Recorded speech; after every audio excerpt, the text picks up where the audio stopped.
Hello and welcome to the Conscious Capitalists, hosted by two of the co-founders of the Conscious Capitalism movement and co-authors of the Conscious Capitalism Field Guide from Harvard Business Press, Raj Sisodia and Timothy Henry. Each week, this podcast covers current events and business news and Raj and Timothy's latest thinking on what it takes to build a conscious business. For more information and notes from the show, go to www.theconsciouscapitalists.com. And now, Raj and Timothy. Hello, everybody, and welcome to episode number 26 of The Conscious Capitalists with myself, Timothy Henry, and my partner in making the world a better place through business, Raj Sisodia. Hi, Raj. Hey, Timothy. It's old friends week this time, isn't it? Well, speak for yourself. I mean, I have some friends that I've known a long time, but I wouldn't call this friend old. He's the youngest among us. So we do have a friend that we've been with on this conscious capitalism journey for a long time today, and that's Rand Stagen. And Rand, thank you so much for joining us today. Well, thanks for the invitation. I've been listening to your journey so far, and it's just a treat to have the opportunity to join in the dialogue on this side of the recording. And hello from Dallas, Texas. Great. Well, maybe a little bit, Rand, about your involvement in conscious capitalism, because it goes back. I remember after we organized the very first Conscious Capitalism Summit, I remember sitting around in Austin afterwards at a table, and you put up your hand and said, I want to be a part of this. We said, great, come on in. 2008, Austin, Texas, the Crossings, catalyzing conscious capitalism. And Raj was there speaking, and Timothy, you were there hosting and producing, and I was there as a speaker. And I, at the end of the event, I realized that I'd found my community, I'd found my tribe, and I have never left. And so I think the three of us have either signed up for, or someone has signed us up for, being in every role imaginable, from committees to boards to chairing, and it's been an incredible journey. So we've been in this together, all three of us, along with our other, early leaders. Yeah. Well, thank you for being such a wonderful companion on that. I guess the first thing is to maybe structure what we're going to be talking about today a little bit, at least frame it a little bit. And Rand is one of those people who, when people say to me, like, where's the cutting edge of conscious leadership? Rand, your name is one of the first that always comes up for me in terms of, if I really wanted to know what the cutting edge practice was in this area, I would always sort of turn to you and the work you're doing with your group, the Stagen Institute. And so maybe tell us a little bit about the things that you're doing and how you got to that place. Yeah, and I'll just provide a high-level overview, and then we can see where the conversation goes. I spent my 20s after college as an entrepreneur and a small business owner, where I started a media company publishing newspapers in Dallas, where I went to school, where I went to college, and throughout North Texas, and then eventually Texas. And so I had a small team of about 45 or 50 people during my 20s, a decade of publishing. And I as an operator, I really found a tremendous value in having my own executive coach back then, and having access to, some of my inspirations in the 90s would have been a Stephen Covey on the sort of more intellectual side, and a Tony Robbins on the more inspiring side, and then sort of a Wayne Dyer or a Deepak Chopra on the more spiritual side. And so I was a seeker, and I was a learner early in my career. And when I sold the media company in 1999, I asked myself, what do I really want to do with the next chapter of my career? And I realized that where I had the most joy and inspiration on a daily and weekly basis, when I was with my sales team, training young professionals on the fundamentals of selling. And I said to myself, something happens when I'm in that environment where there's an old saying, a Taoist saying, the teacher and the student create the taught, where it wasn't me just dispensing knowledge. It was me being in an environment, and yes, I was the curator of that environment where I was learning, they were learning, and we were learning together. And so I started Stagen as a leadership institute, a leadership academy in 1999, and set out to develop a system that could help leaders become more conscious. I didn't have that word back then, but to help leaders become more intentional, more aware, more awake. And we've been doing it for a couple decades, and we're learning a lot. We've got a incredible faculty. We've got a brick and mortar facility, a leadership academy on the edge of downtown Dallas. And our clients are now CEOs and senior executives from all across North America who fly to Dallas to train with us and who work with us virtually. And it's a really unique model, which we may get into today.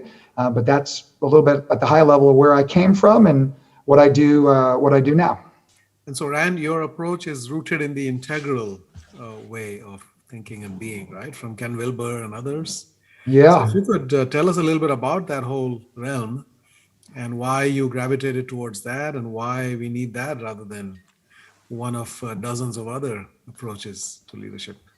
Yeah, I'm not sure that we can take credit for sort of being intentional, ironically, about that early on. I think we were at the right place at the right time. I had a partner, his name was Brett, that was helping with curriculum development in the early years.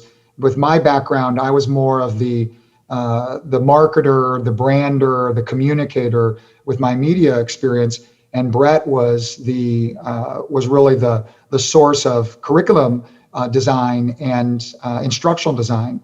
And he was a Ken Wilber fan, and I actually Ken Wilber came into my awareness through Tony Schwartz's book, who's also a friend, What Really Matters, where there was a chapter on Ken Wilber. And I talked to Brett and I said, I just read this amazing book the first year together in our business. And he goes, oh, the Ken Wilber, I'm a big fan of Ken Wilber's. And so we set out, we were just ambitious and idealistic. We said, let's see if we can build a relationship directly with Ken, and let's see if we can learn from him. And we were able to do that. And then we met Bob Keegan from Harvard and Bill Torbert from Boston College, and ultimately Bert Parley, who was Ken Wilber's chief of staff for many years, moved to Dallas to join our team. He's still here, 16 years later, and we were afforded access into what would become another community of ours, the Integral community, along with Conscious Capitalism. And through that, Raj, we were able to build direct relationships with researchers and with consultants and with coaches and with spiritual teachers. And it's just been an incredible experience, and it still is as we go down the rabbit hole of integral theory. And so Conscious Capitalism and the Integral community have been the two communities I've spent the last 20 years in consistently. Just explain to our audience what is integral theory, what's the integral approach? What does that mean in simple terms? Yeah, so integral theory would often be associated with the philosopher and thought leader Ken Wilber. And what Wilber set out to do was acknowledge the partial truths of everything. And so he looked at all the world's religions and said there's a partial truth in all of them. He looked at the various fields of science, the various fields of business, the various fields of medicine, and ultimately concluded that a model could be built to hold all models, sort of a meta model of everything else. And one of his books, kind of boldly, is called A Theory of Everything. And so he has built, let's just call this, he often talks about maps in the territory. And so if the territory is reality, and I think we're probably going to talk about the territory of the inner work, conscious leadership, as we all like to say, is an inside job. So there's the inner territory, and then there's the external territory. And what he has done is he's created some really beautiful maps of these territories, inner and outer, and he's curated and consolidated the maps of others and categorized them. So instead of holding himself off as the as the content provider, he's really collected the content of an incredible, hundreds of years, thousands of years of other people's thinking and models, and then created a model to hold all those models. And those are the maps that we used 20 years ago to navigate the territory. Those remain the maps that we use to navigate today and to help our clients navigate. Well, that's really helpful to sort of paint the big picture. And I'm wondering if now you can maybe drill down a little bit. So let's talk about conscious leadership and how you would start to define that in the frame that you just presented. So how do you define conscious leadership in that framework? Yeah, I'll give you and it took us many years to ultimately articulate something that was accessible and simple.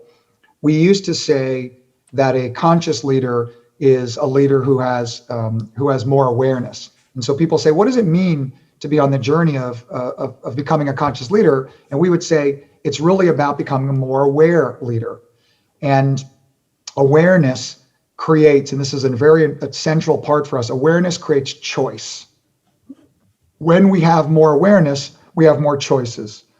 And we often would use the metaphor of the verticality and the idea of elevation. And so the conscious capitalism movement, many of your listeners and viewers know that our purpose as a movement is to elevate humanity through business. So the idea of elevating, of being conscious, of having more awareness allows people to say, oh, if I were at a football game and I were to be looking at that game from an elevated position up in the press box, I would be able to see more of the game. I would be able to see more of the territory, and therefore I'd be able to actually have more informed choices on the kind of plays that I'd want to run, which is what happens where there's people in the press box on headsets and they're talking to the coach who's down on the field whose perspective is more limited. And we would also say that if you're climbing a mountain, that the higher up you go on the mountain, the more expansive the view is going to become, and the more you'll be able to see. And that's how we talked about this and made sense of this for ourselves and for our clients early on. And lately, thanks to our chairman Rick Voren, we've added an important distinction to this. Let's call it, Timothy, a definition. And what we say is, with awareness, there is choice. Without awareness, only habit. With awareness, there's choice. Without awareness, only habit. And we have evolved our curriculum design to fall into a very concrete distinction. And the distinction is current level, next level. So from one level to the next, playing with this elevation theme. And at the current level, we call that reactive. This is the reactivity of life, the habituation of life, where life has us, we do not have it. And the move from reactivity to consciousness is how we've framed, or we call this the through line or the spine of our work. And so when someone says, what do you mean by conscious leader? We say a leader who is in his or her reactivity is a leader who is not making as many conscious intentional choices, but they're more reacting and they're more in habit. And we work with leaders to become aware of their own reactivity, step one, and then to ultimately be able to use that awareness to have a more sustainable and a more expansive sense of awareness. And I'll end with this. This is not, it might sound at first pretty kind of warm and fuzzy and pretty intangible, but just like at a football game, when one is up in the press box, you're going to have a unfair competitive advantage if the team you're playing only has the perspective on the field. And so there's real practicality to being a conscious leader, because that higher view not only comes with perspective, that higher view also comes, as the three of us know, with the idea of adult development, that as one moves from one level to the next, to the next, to the next, each higher level of development is more complex. just like an operating system. I'm going to age myself. Windows 98, Windows XP, those are upgrades. And when you're operating at Windows XP back in the day could do everything that Windows 98 and Windows 95 could do and more. And so we're really committed to helping leaders upgrade their own, what Bob Keegan at Harvard calls meaning-making system, the human operating system, and what also Keegan surprisingly calls consciousness complexity. That there are distinct ways of assessing one's consciousness complexity. And people say, well, isn't that just cognitive? And the answer is yes, and there's a cognitive dimension. There's an emotional dimension. Raj, you've gotten really into the awareness of the body, the word soma, somatics, that a conscious leader isn't only committed to her cognitive development, but she's also committed to her emotional development. She's also committed to her development of her spirituality. She's also committed to the development in her bones, in her body, to be able to sense and feel what's going on with her stakeholders, her customers, her employees. And so, this is sort of the once again the territory that we play in. So I want to make this a little bit more of a dialogue. How does that land for either of you guys? How do you want to respond to what you would use to fill that in, or agree, disagree? Well, what I love about it is that you've made, often we get into these discussions nowadays, right, about vertical leadership development and horizontal leadership development, right? And, the horizontal is often described as the skills, the capabilities that someone needs to be a leader. So if you're the football coach up in the press box, you still need to know football. You need to know how plays run. You need to know how to call plays, how to be situationally aware of like what fits with what. So there's a skill and a talent element to leadership that, we've often thought of as being trainable or developable in that sense. Yeah. And then and that's the leadership sort of one element, but you've brought this consciousness to it. You've brought this other element that says we need to pay attention to these things. Yeah. And if we're not developing these things, then we're a bird with only one wing. We need both wings for the bird to fly. And so I'm wondering, how do you weave that story together? Well, I think you're pointing to the dimensionality of one's skill set and experience set and kind of just schema. That, like, if I'm working with someone who's in the construction business or versus someone who's in the technology business versus someone who's in the kind of retail business, there's going to be their sort of the industry capabilities that they're going to have. And so for us, we don't work with early leaders that are young in their career. So we're not working with typically people who are just sort of starting out. Our specialty, which means we have a limited experience, but allows us to be more niched, is working with senior leaders who are typically already at that sort of C-suite, position in an organization. And so they're probably 20 years into their career, and often stuck. And so our real passion has been to find, if I stay with the athletic metaphor, to find very accomplished athletes that are at a level in their career where they either feel like they've stalled out for some reason, or they feel like they really are committed to moving to their next level, that current level, next level move. So they have to be open. And as Raj knows from studying conscious leadership, they have to have the humility to realize the paradox of development, that the winning formula that we use to go from one level to the next will paradoxically become the very formula that will hold us back from the next level.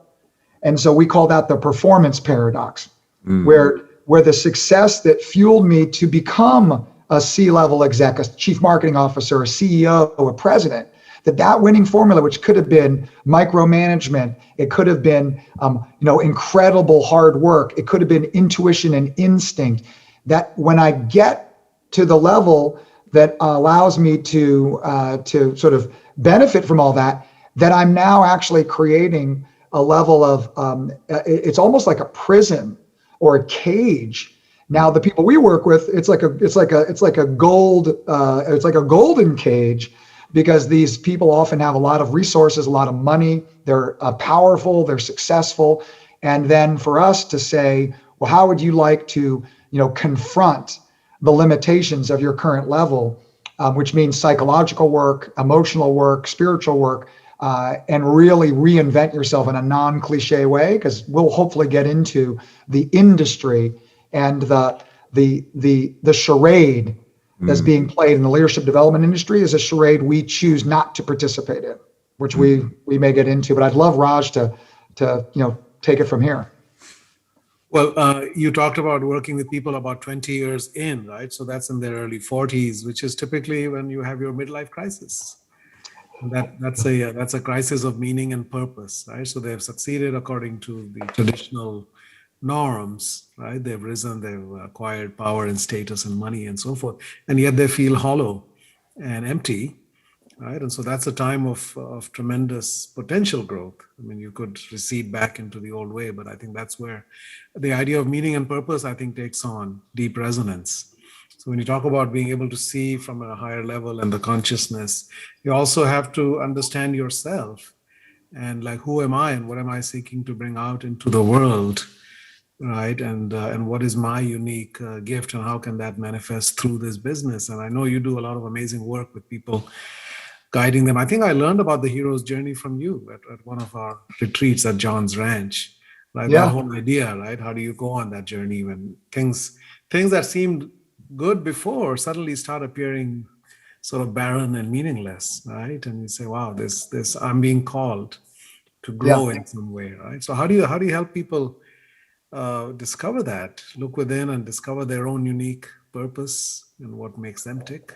I just love that you've brought in the midlife. I love that you've brought in the hero's journey, which is a concept that many are familiar with. It came from the work of Joseph Campbell and his study of myth and his study of the sort of universal monomyth is what he referred to it as, where there's a hero and the hero of the story. And we're all familiar with the hero's journey because many Hollywood hits are based on it, from The Wizard of Oz and Dorothy being the hero, to Luke Skywalker in Star Wars, to Braveheart. Mel Gibson loves the hero's journey, and many of his films, The Patriot and others, are tied around this idea of the hero. And the hero is living his life, and then the hero gets what he referred to, Campbell referred to as a call to adventure, a whisper that there's something else. Neo from the Matrix would be another example of this. There's something else calling that hero to a new chapter of their life, to an adventure. But the hero's busy and the hero doesn't have time. And so the hero rejects the call to adventure. But once the call begins, it gets louder and louder and louder until Luke Skywalker, who says, no, I'm not going to go and participate in this fight, finds that the Empire has come and destroyed his village and killed his friends and neighbors, and then he's forced to go on the adventure. And so then the hero goes on the adventure and is plunged into unknown territory. And this is the beauty, going back to territories, that the known territory for all of us, everyone listening, the known territory is simply our comfort zone. It's that part of our life with our friends and our careers, our inner and our external expression of this. It's just where I'm comfortable. It's known. And when I step into unknown territory, it can be scary. It can be inspiring. It can be provocative. It can be terrifying.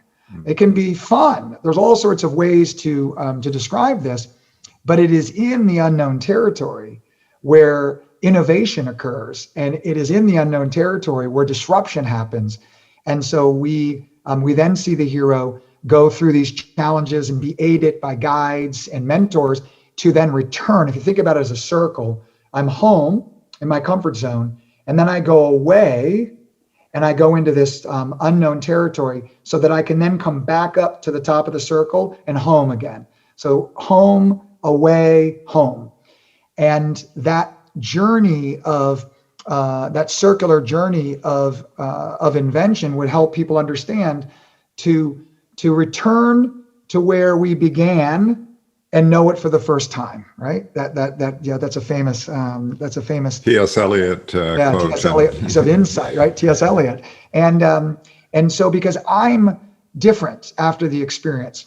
And so to answer the question, everyone listening right now, the three of us, we are the hero of the story of our life.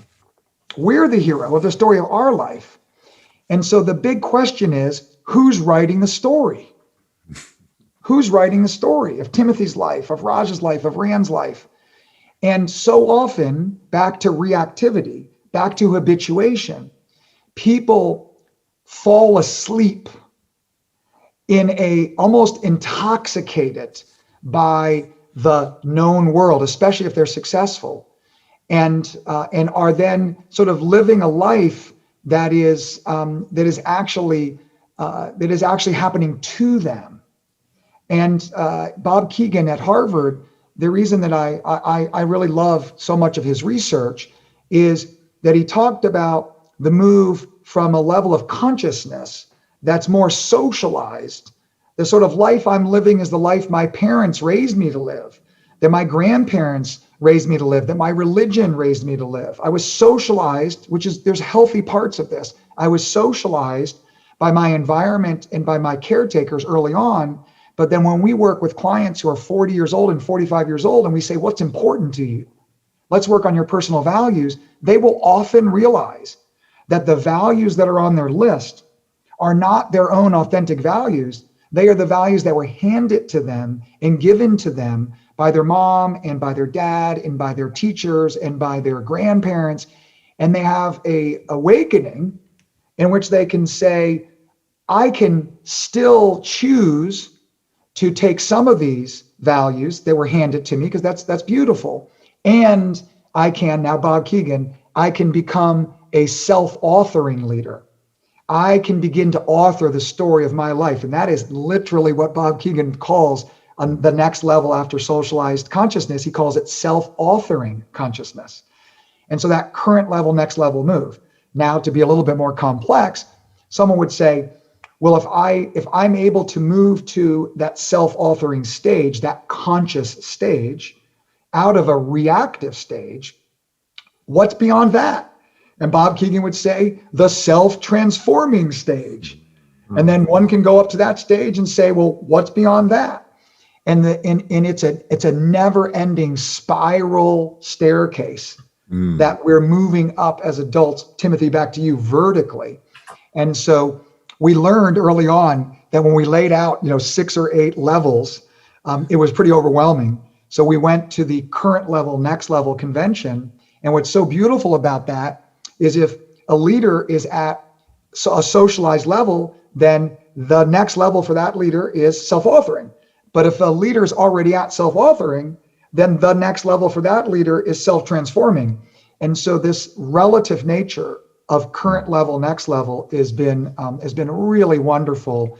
And the last thing I'll share, there are only 2 reasons in our experience why a leader is going to leave his or her known world, their current level, their known world.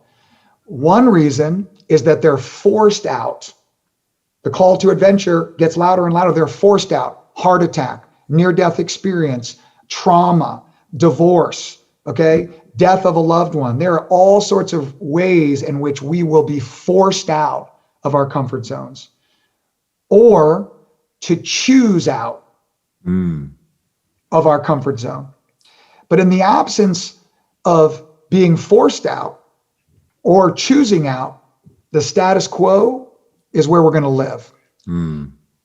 Jim Collins studied level 5 leadership, which is a convention he used, his levels, from level 1, 2, 3, 4. Level 4 is an effective leader. Level 5 is this sort of magical, mysterious leader. And what he found is that those level 5 leaders, that some of them described their catalyst for their own evolution, their own transformation was trauma, like very serious trauma, like near-death experience trauma. And we tell our leaders, our clients, we call them members in our community often, because we really don't see what we're doing as a transaction. Yes, they're our customers. Yes, they're our clients, but they're really in a community sense, they're members of our Stagen community. And what we'll tell them is, you don't want to, Raj, back to your near-death experience. I'm sorry, your midlife experience. It's like, wow, at midlife, and I have this, I get forced out of my complacency. We try to get people who haven't yet been forced out, and we try to give them some maps to choose out. But you got to have a lot of courage to leave your happy place and move into the unknown territory and the adventure ahead. And that's where our guides come in, and our coaches and our psychologists. I mean, we have a faculty of executive coaches that do have backgrounds, many of them as psychologists and psychotherapists. But we also have a full-time religious scholar on staff who's been with us for 12 years full-time, who is a Zen priest, an ordained Zen priest, and a biblical scholar, a Jewish scholar, a Hindu scholar, and an Islam scholar.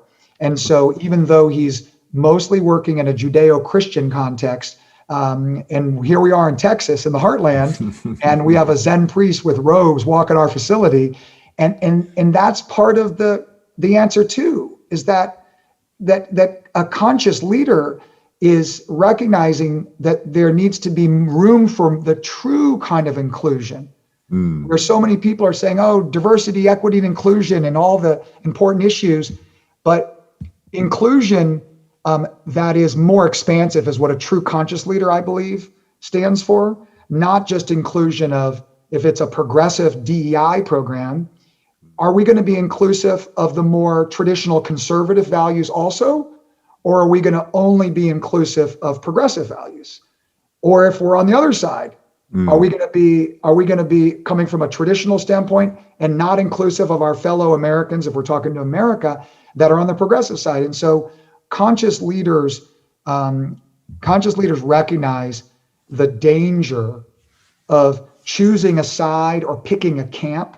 And we also are sympathetic to the difficulty of standing in higher ground.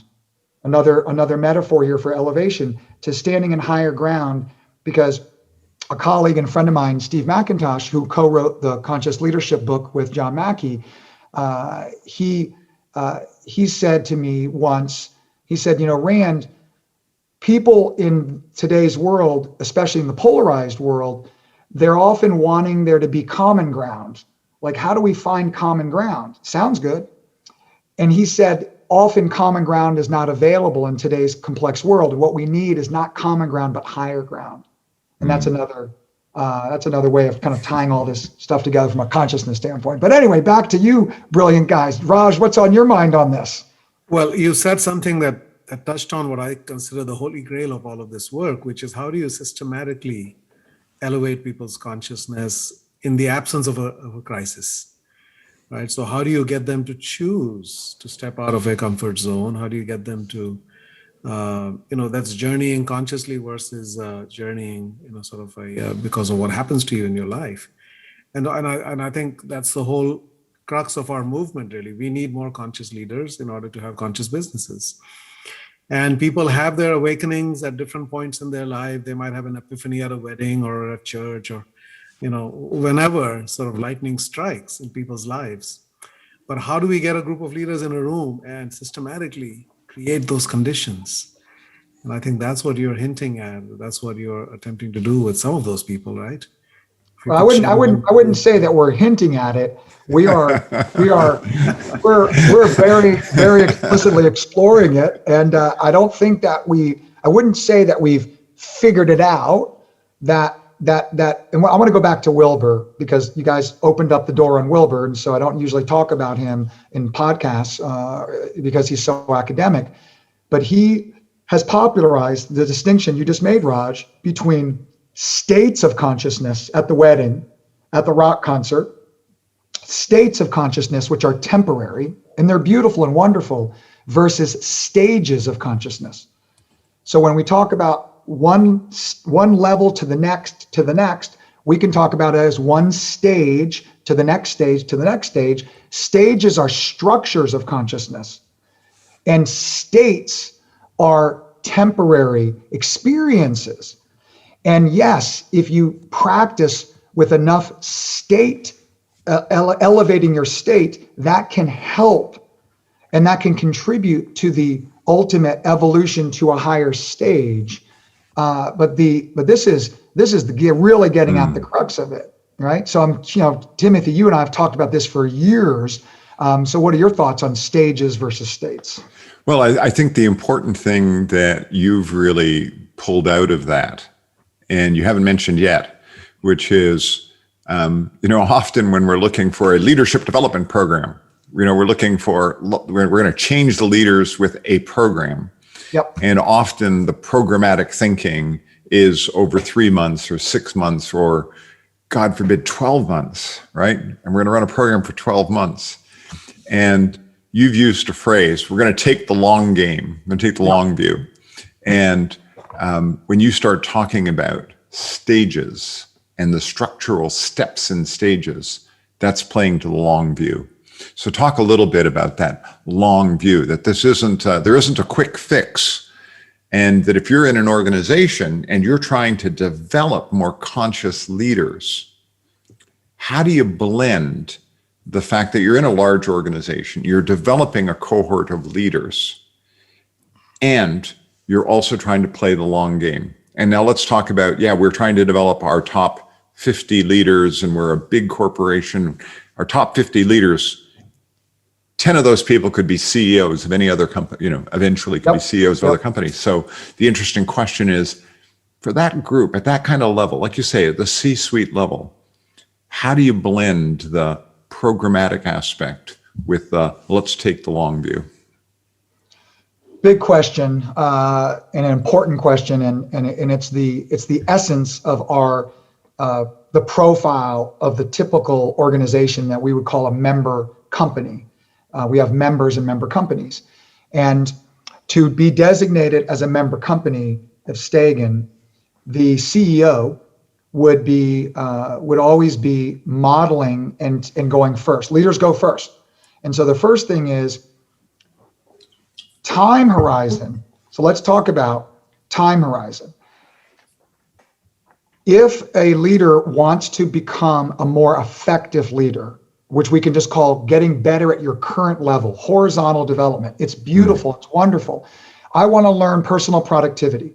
I want to learn how to get more done in less time.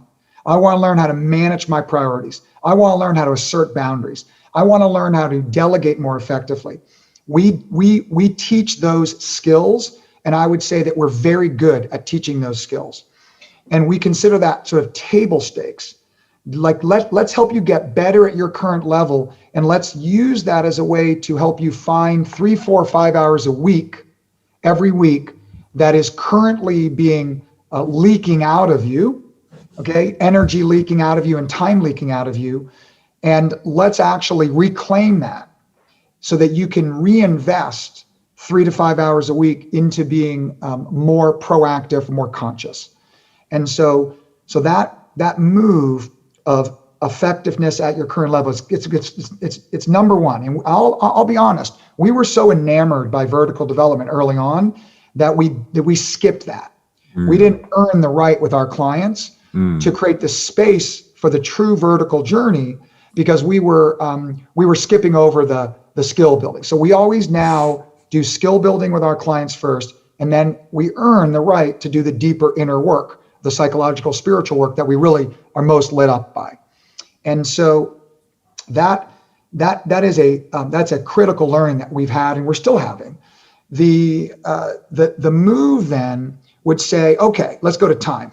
I'll tell a story, and then I'd love to, get Raj to jump in on here because I know he's got some opinions on this too and some experiences. Our shortest program for a new customer is our flagship 52-week Integral Leadership Program, the ILP. That ILP really should be done by the CEO first. So when people say, why don't you work with big global companies? Why don't you work with big public companies? Well, we have a few. We are, and we love public companies. We're not against public companies. We just have a guideline, a boundary that says we're not going to pretend that you're going to become a more conscious leader, especially on the vertical journey of development, if you think you can do it with a short-term mindset. And so when CEOs are like, no, you don't understand, Rand, we're going to pay you a lot of money. We've got 3 months to help our leaders become more conscious. We just choose not to play. And we say, our journey is the road less traveled, and 52 weeks is a great orientation to conscious leadership, a great orientation to integral leadership. And we would use those synonymously, those terms. And what we then say is, then you commence. And we actually have a ceremony. We had one last night for one of our cohorts. We have right now, hundreds of students in cohorts of 20, and I got to attend one of our commencements in just the audience, which was on Zoom. Normally they're live, and it was so wonderful because it's a commencement ceremony to celebrate the beginning of the true journey of conscious leadership, which we actually think about in decades, Timothy. So we have a term that we developed called to be a decader. And a decader thinks about the work to be done on self and others and the world in the context of 10-year increments.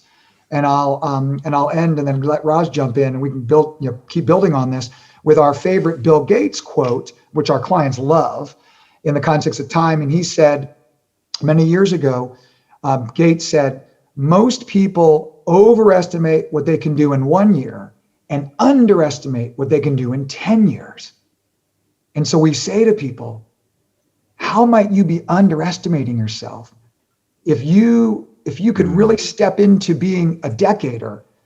How might you be able to contribute to the world and succeed? Because conscious capitalists, we don't have the false choice of either or. We're unapologetic free market thinkers that want to create the conditions for lots of value creation and profit, and to do it in a purposeful, meaningful way. It's both. It's an integral and integrated view. And so make more money, have a bigger impact, but start to think about it in 10-year increments, not 3-month increments, not 1-year increments. Because a year for someone who thinks in the context of leadership development in a year, they're like total short-termer to us. So Raj, what do you think about all that? It's terrific. So I have a quick follow-up to what you said a few minutes ago, and then a question. So you said leaders go first, and that immediately brought to mind Simon Sinek's phrase, leaders eat last.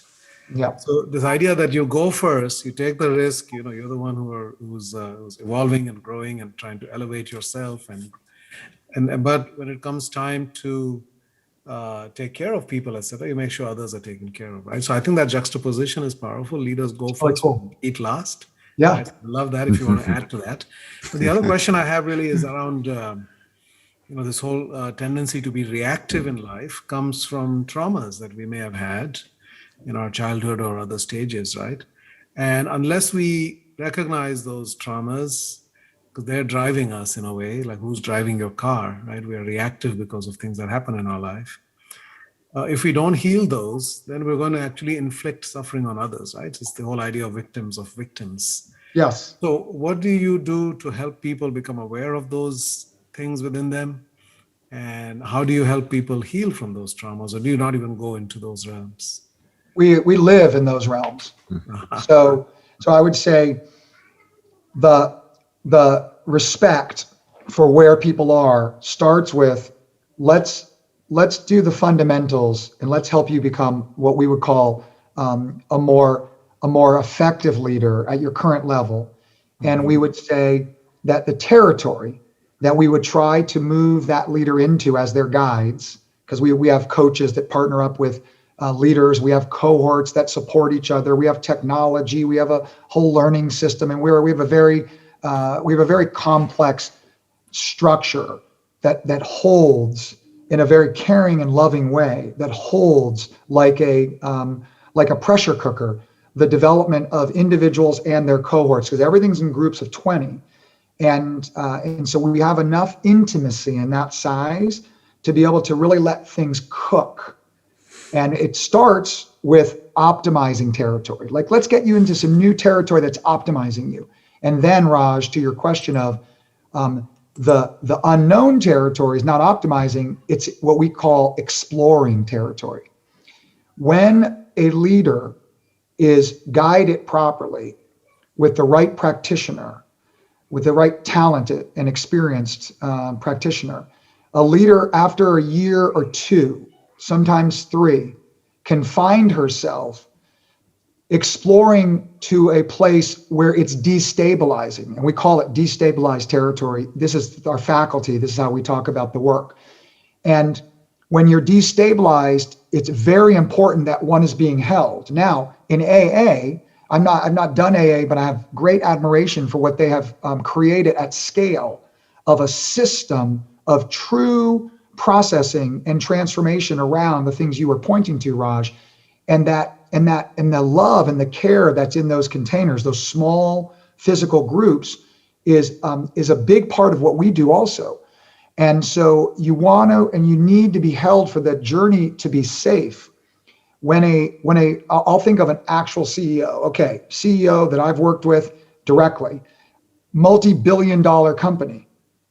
CEO, highly accomplished, highly successful. CEO starts exploring territory using a system like ours and practitioners like we are, or we try to be.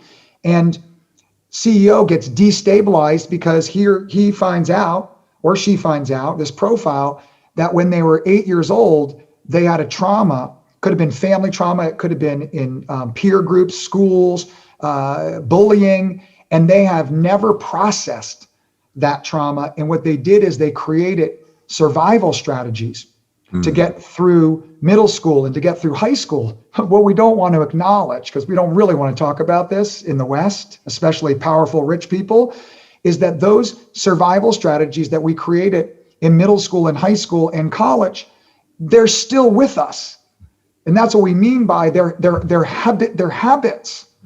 They're driving us in ways that we can't even imagine because we're not aware, awake, conscious. So when the work of consciousness and the inner work, properly aided by the right guide, the right practitioner, the right coach, the right psychologist, the right psychotherapist, that can create tremendous insight and breakthrough. I was talking to a CEO about the metaphor of the mountain. That particular metaphor resonated with this leader. And I said, what do you want? And he says, I want to go to the next level. I want to move, in Jim Collins, from level 4 to level 5. And I said, do you realize now that what we were able to surface in this work, processing your trauma, do you now see that you've been carrying that trauma as a weight? And he had a realization like that is so helpful, he said to me, because I can feel that I can now put that to the side. And now I'm not carrying a pack of rocks, and I can actually go on my continued climb up. And then the last thing I'll share on this is there's a statement that I'm sure many people know. I don't know who said this, but the idea is, show me your friends and I'll show you your future. Show me your friends and I'll show you your future. And so if we're hanging out with people that are at different camps on the mountain, and we got a fire, and we're like, we've set up a restaurant, and we've set up, buildings, and like we're at camp, we've camped out on the mountain, and that's kind of where we live. That's our known world.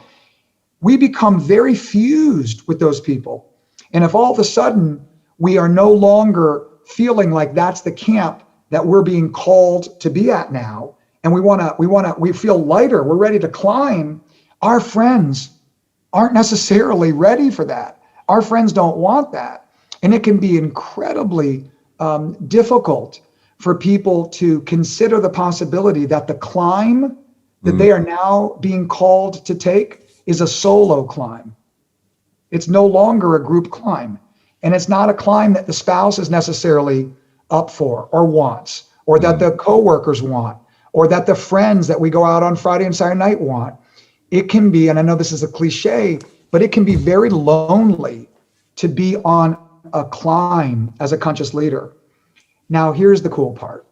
Even though individuals will leave their camps with their friends and their family, this is a developmental metaphor here, and go on their own, yes, it's going to be lonely until they find other hikers that also have left their camps, and they meet each other. And that's what I think the three of us did. Literally, the three of us did in 2008. We all met each other. And I feel like the Conscious Capitalism gatherings were these elevated camps that we saw some light and we went to it. And then we're like, we don't ever want to leave this because there's something special and magical. It doesn't matter if it's our Conscious Capitalism camp or one in Europe or one in Brazil. And it doesn't even matter if the term is Conscious Capitalism, because those are just labels. It's the journey up. And so that's beautiful, beautiful, beautiful right metaphor. No, it's a beautiful metaphor. And I love the way you explain it in these simple metaphors, Rand. It's incredibly helpful. And I don't want to skip over something that you said a few moments ago that I think is at the real core of the problem here. It's the time frame that we're looking through for change. And, just the fact that, nobody really wants to hear that you need to be a decader, because often if you're a CEO of an organization, now if you're in a public company, the average CEO is only there for 3.5 years. And we're saying your leadership development journey. So we got to catch people earlier and, catch them at a stage where we can sort of say, this is a long-term journey. And the challenge is that when you're also trying to change an organization. So I'm a big believer that you need to develop, even if you're going on your solo journey, you need to practice leadership in the context of the organization and the organizational challenges that you have. And we're often working with leaders who are trying to develop conscious businesses. They're trying to make their purpose matter. They're trying to take a more stakeholder-oriented approach. They're trying to develop conscious cultures. So they have the challenge of both developing themselves and evolving the organization at the same time. It's you don't have the choice of I'm going to put one on hold while I do my own personal development here. Yeah. And then we come back to the time frame. Like I sort of say to some people, they say, well, we want to be on the Conscious Capitalism journey, and tell us what we can do in the next 12 months. And it's like, well, if you're not even thinking about this being a 3 to 5 year journey, if you're not even thinking that time frame, you're never really going to be able to step into this. So this change in time set to be a conscious leader takes years. To evolve a conscious business takes years. And at the same time, we're having this whole debate about short-term thinking and long-term thinking. And, nobody seems to practically step in and say, there isn't really an alternative to the long term. If you're really going to make a difference in a complex adaptive system, the only time frame is long term. Otherwise, all you're doing is you're polishing the pig, you're moving things around in the short term, but you really can't have an impact unless your time frame is longer.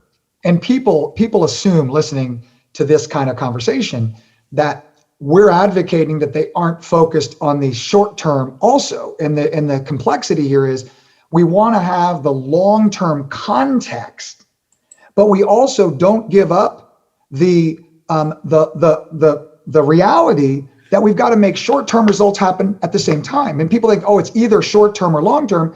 And no, it's both short-term and long-term.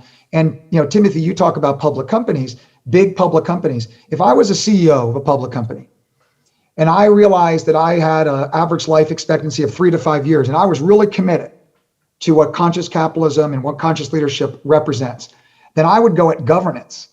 I would go to the board, and I would enroll the board and say, this company is going to outlive us.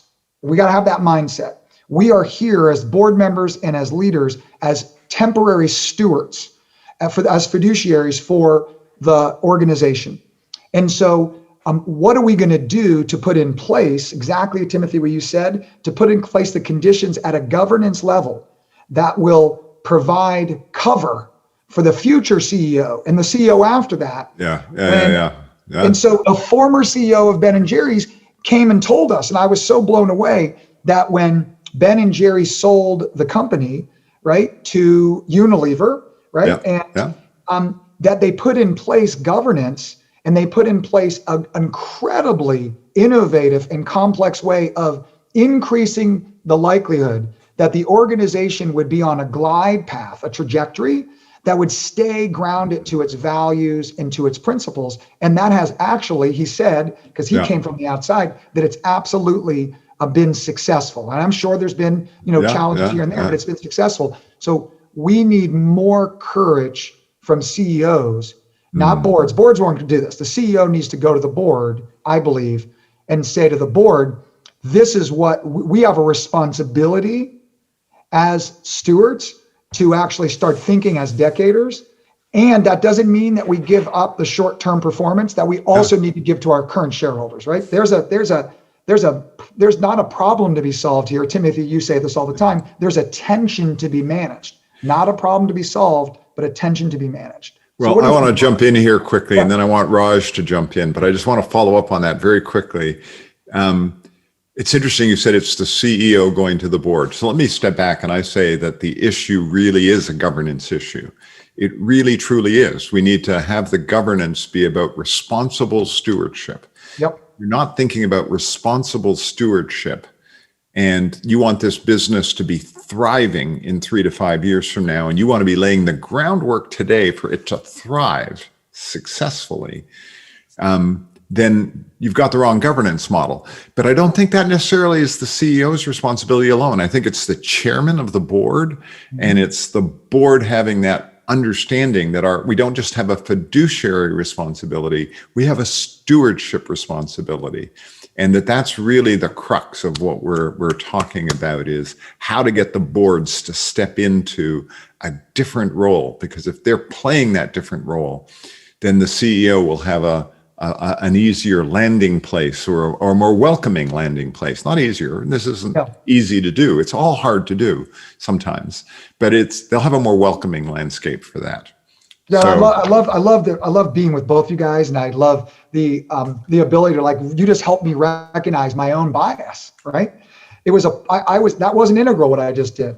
I sort of contracted into my advocacy. It's got to be the CEO, because I was more partial. And what you just did there, Timothy, is you're like, yes, and Rand, right? Yes, the CEO could be the person who drives that, and it could be driven from a chair of the board. And so, because you have much more experience working in that governance realm, and so does Raj, than I do, because I have more of an operator bias. So I love that, right? That we're dancing here and we're seeing a bigger, more comprehensive picture. What about you, Raj? Well, I think we just came up with a new nickname for you. You're Yes and Rand. But I think that would be very appropriate, actually. You model that. But I love the framing Timothy just made of stewardship versus fiduciary. I think that's an important distinction.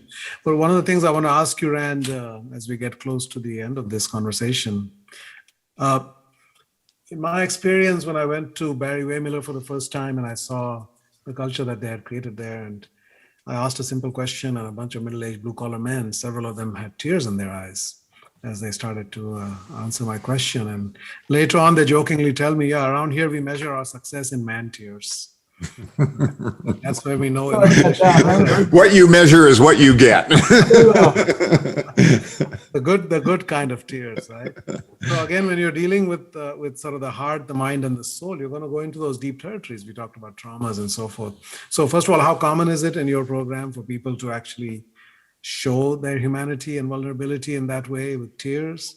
And secondly, what about this metaphor of healing, which I particularly like? What do you think about that idea that you have a leader who's healing themselves, and by so doing, they will then lead an organization to its own healing, and they will become a source of healing for those it serves. But it starts by healing me, right? So that I can then emanate that outwards. You just articulated the essence of our philosophy around organizational change. And what we say is that organizations don't change, people do. So like this whole idea of like organizational development, in some ways, I mean, I'm oversimplifying my idea here, but in some ways it's kind of silly, because really the organization is a reflection of the human beings in that organization. And the human beings in that organization are a reflection of the leaders or leader of the organization. So now back to your healing question, and we have a lot of experience on this from a standpoint of how root causes. A CEO, or it could be a leader of a function, it could be a leader of a business unit. A leader can't give what she or he doesn't have. So if my job is to heal my organization so that the organization can help heal the world, which is what we need, I can't give my organization healing if I haven't done self-healing. And so, and Raj, you've been such an inspiration to me in the work you've done personally in the last 2 years in particular. And as you have gone through your own transformation, I can speak for Timothy and the rest of the board at Conscious Capitalism, you're starting to shape us.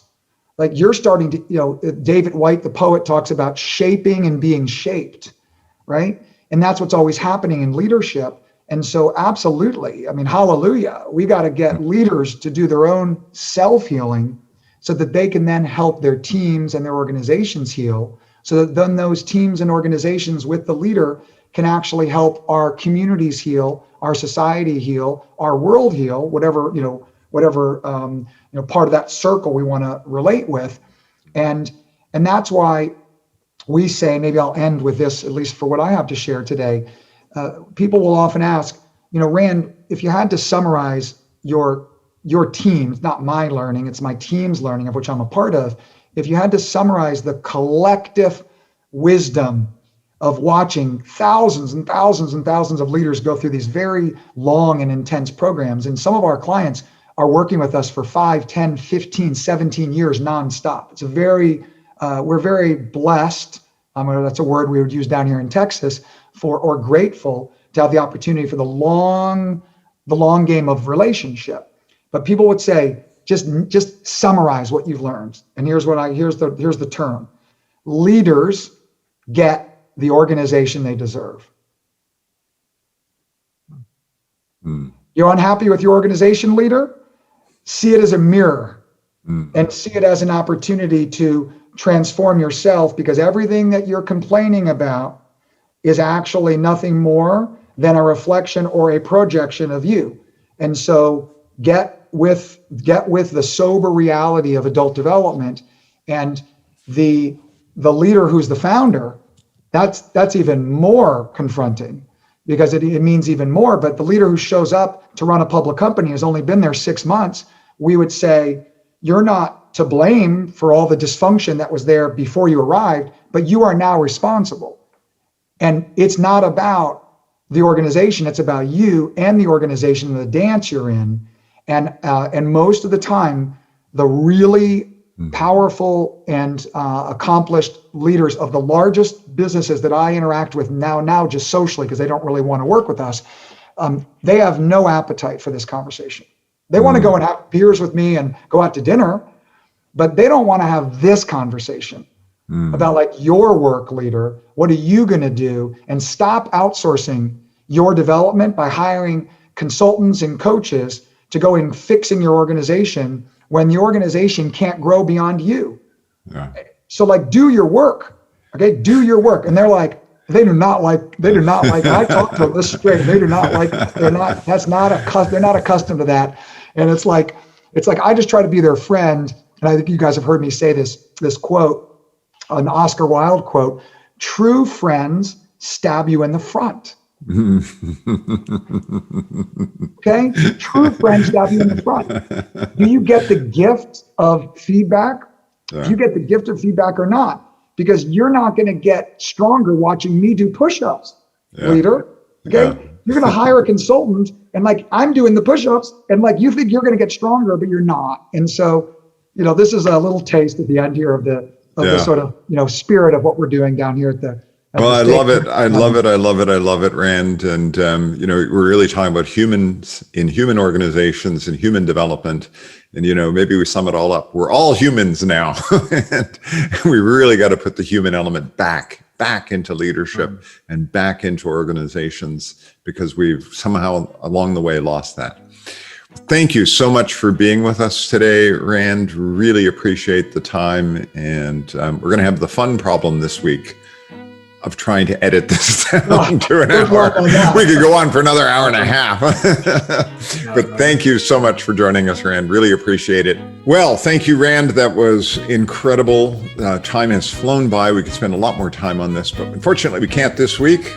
And for you, our listeners, if whatever channel you're listening this on, please feel free to hit that subscribe button, and also feel free to share this with your friends and other acquaintances who you think might benefit from it. And of course, feel free to go to iTunes and leave your comments there for us, or go directly to our website, theconsciouscapitalist.com, and leave your comments there for Raj and I. And if you want to know more about conscious capitalism, Raj, what should they do? You should go to consciouscapitalism.org. That is the nonprofit that all of us have been affiliated with. And you can find out if there's a local chapter where you live, or you can find out how to join the movement and eventually create a chapter where you are. Well, once again, Rand, it's been wonderful to have you. Thank you so much. Thank you both, and thank you, listeners, to your interest in our movement, and hopefully we can engage you in whatever way makes the most sense for you. So, Rand, how can they find out more about the work you're doing? Where should they go look for more information? Oh yeah, just our website. It's stagen.com, STAGEN.com. Brilliant. And one last thank you to Carla Villegas, who is our producer, who each week helps us make sure we get this out. Thank you, Carla, and thank you, our listeners. See you next week.